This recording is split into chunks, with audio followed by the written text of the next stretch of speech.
بسم الله الرحمن الرحيم. عن جابر رضي الله تعالى عنه أن النبي صلى الله عليه وسلم لم يسلك طريقا فيتبعه أحد إلا عرف أنه قد سلكه من ريح عرقه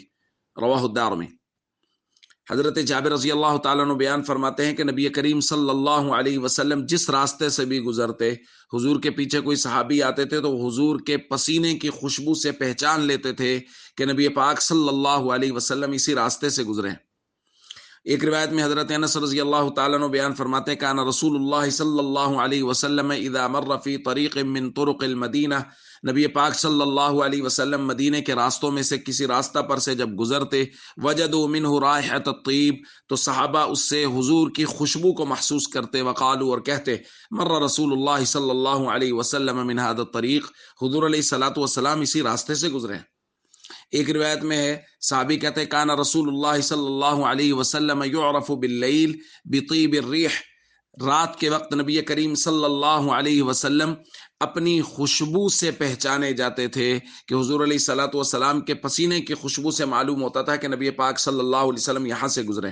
چونکہ اس وقت اسٹریٹ لائٹ کا اور روشنیوں کا تو کوئی تصور نہیں تھا، تو رات کے وقت حضور علیہ الصلوۃ والسلام کی خوشبو سے صحابہ پہچانتے تھے کہ نبی پاک صلی اللہ علیہ وسلم یہاں سے گزرے۔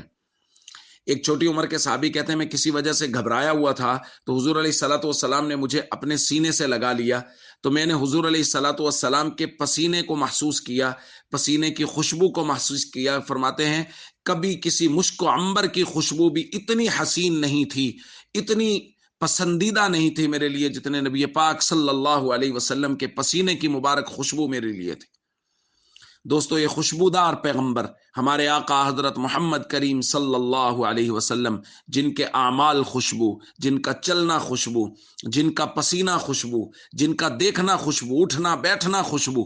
اللہ نے ہمارے حصے میں رکھے، یہ اللہ کا خاص کرم ہے۔ اس پر اللہ کا بے حد شکر ادا کرنا چاہیے، اور شکر کا طریقہ جیسے میں بارہا درخواست کر چکا ہوں، فرائض و ارکان اسلام کی پابندی کریں، اللہ کا شکر ادا کریں کہ اللہ نے ہمیں اپنے محبوب پیغمبر صلی اللہ علیہ وسلم کی امت میں پیدا فرمایا۔ السلام علیکم ورحمۃ اللہ وبرکاتہ۔